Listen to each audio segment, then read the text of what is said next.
As reduction in the size of the legislature became an issue that many citizens and citizens groups became interested in, really after the legislative pay raise back in 2005, I took note of the issue and the concerns that were brought up, and as it was discussed and brought up, it became apparent that any plan to reduce the size of the legislature would truly be a heavy lift in this building.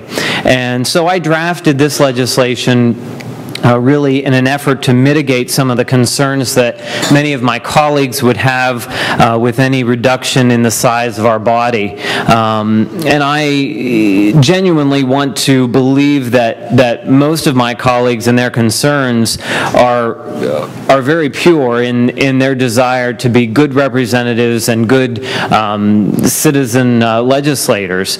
But nonetheless, this legislation is gradual in its approach and very long-term in its approach in order to get something accomplished on this issue. The number actually, the final number that I come to is very similar to the Speaker's and to Representative Reese's.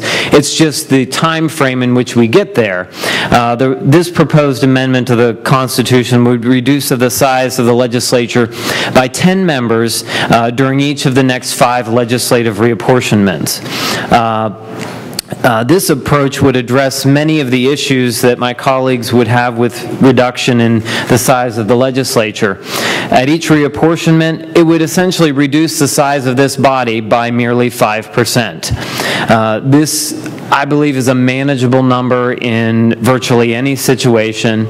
As technology and its uses increase, absorption of these additional citizens into the remaining legislative districts would truly be unnoticeable.